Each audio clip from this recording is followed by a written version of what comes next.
नमस्कार मित्रांनो, आजपासून आपण सुरुवात करत आहोत सरासरीला. तर सरासरीचे गणित सोडवण्यासाठी सगळ्यात महत्त्वाचा एक बेसिक फॉर्म्युला आहे T=n×a. टी म्हणजे ॲव्हरेज, टोटल जे दिलेले असतं नंबर, ॲव्हरेज नाही हे टोटल असतं, n म्हणजे नंबर आणि a म्हणजे ॲव्हरेज दिलेलं असतं. तर या आपण गणित सोडवून त्यात हा प्रत्यक्ष फॉर्म्युला लावून बघू. गणित असं आहे, ABCD&E या 5 क्रमागत समसंख्यांची सरासरी 66 आहे. तर सरासरी आपल्याला ऑलरेडी दिली आहे, म्हणजे सरासरी म्हणजे कधीही मधली संख्या असते. आता 5 संख्या आहे, त्यातली मधली संख्या जी आहे ती 66 आहे. तर यातील बी आणि ई या संख्यांचा गुणाकार किती असेल? आपल्याला सरासरी दिली म्हणजेच आपल्याला मधली संख्या दिलेली आहे, आपल्याकडे आहे 66. आपल्याला पुढली संख्या काय? समसंख्या म्हणजे काय? 66च्या पुढली समसंख्या काय असते? 68 आणि 70. आणि मागच्या दोन संख्या आहेत 64 आणि 62. तर याला नंबर देऊन घे. हे आहे ABCD आणि E या 5 संख्या आहेत. आपल्याला विचारले बी आणि ईचा गुणाकार काय असेल? बी काय आहे? 64 गुणुले 70 हे असेल आपलं उत्तर. 64 गुणुले 70.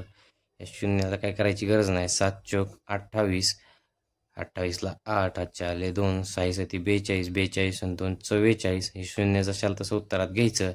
4480 हे आपलं उत्तर असेल. पर्याय क्रमांक 3, 4480. सरासरी पार्ट 2. आपलं पुढचं गणित आहे 15, 7, 16, 8 आणि के यांच्या बेरजेची सरासरी 13 येत असेल तर के ची किंमत किती आहे? आपल्याला या ठिकाणी गणित असं विचारलंय की 15, 7, 16, 8 अधिक के भागिले या संख्या किती आहेत? 5 आहेत. आपला फॉर्म्युला काय होता?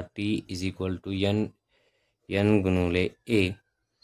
तर आपल्याला टीच्या ऐवजी या 5 संख्यांची अशी प्रकारे बेरीज दिलेली आहे, म्हणजे बेरीजेची फोड करून दिलेली आहे. तर भागिले 5 संख्या किती आहेत? 5 संख्या आहेत.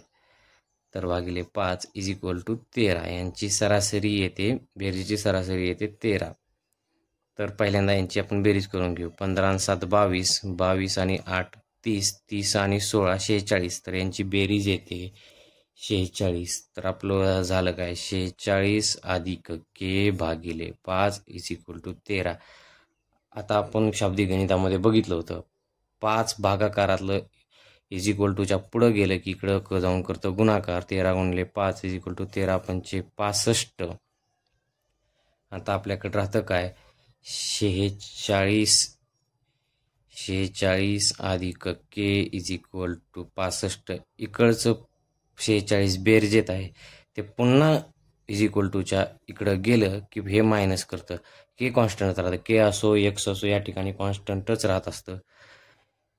65 इकडे गेले की -46 होतं. 46 इकडे गेले की 65 मधून वजा होतं. त्यामुळं 65 - 46 आपल्याला करायचं आहे. यांची वजाबाकी काय येते? 5 मधून जात नाही, तर नुसतं 1 घेतो. हे 15 होतं.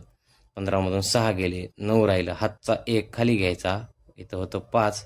मग 6 मधून 5 गेले किती राहतात? 1 राहतं. उत्तर आलं 19. पर्याय क्रमांक 1.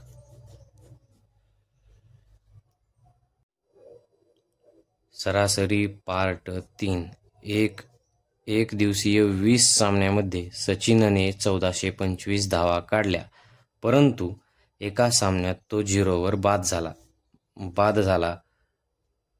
तर इतर सामन्यामधील त्याच्या धावाची सरासरी किती असेल? आपल्याला इतर विचारले म्हणजे तो बाद झालेला, 0वर बाद झालेला एक सामना आपल्याला या ठिकाणी वजा करायचा आहे, कारण इतर सामन्याची म्हणजे आपल्याला फक्त 19 सामन्याची वजाबाकी विचारलेली आहे 20 सामन्यामध्ये. आता आपल्याला काय करायचे?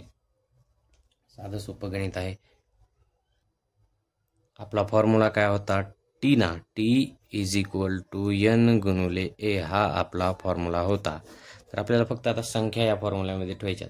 तो 20व्या सामन्यामध्ये 0वर बाद झाला आहे, म्हणजे त्याचे 19 सामन्याचे सुद्धा रन्स जे आहेत 1425च राहणार आहेत. त्यामुळं टोटल काय आहे? 1425. या ठिकाणी टोटल दिले =.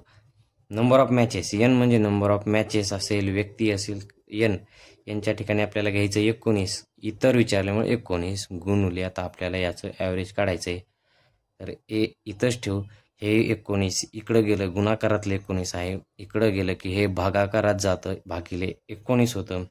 तर 1425ला 19नं भाग देऊन घ्यायचा, जे काय असेल ते आपलं उत्तर असेल. 19 एक 19, 19 सत्तर 33 133 येतं. उरतं काय? 9 उरतं. मग इथं झालं 95, 19 पाचा 95, 75चा भाग गेला.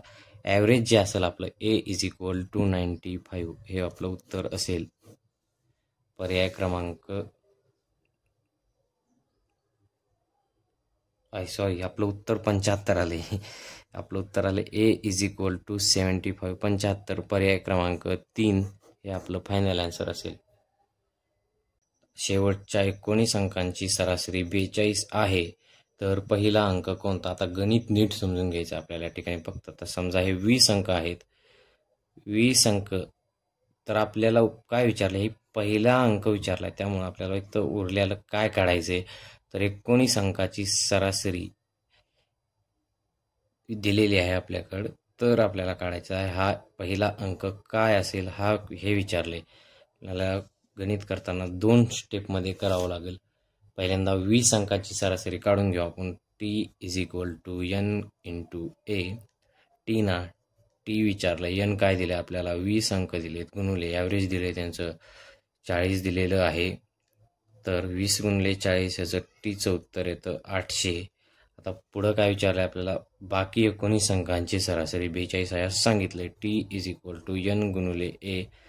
टी अंक एन म्हणजे 19 गुणुले 42, 19. आता 19 दोन्ही 38ला 8 हातचे आले, 3 19 चोक 76, 76 आणि 3 79, 798. तर आपल्याला फक्त ह्या संख्येतून ही संख्या वजा केली की ही संख्या भेटणार आहे, जी की पहिली संख्या होती आपली. तर 800 वजा 798 किती येतं? फक्त उत्तर येतं 2. तर आपला असेल पर्याय क्रमांक 2.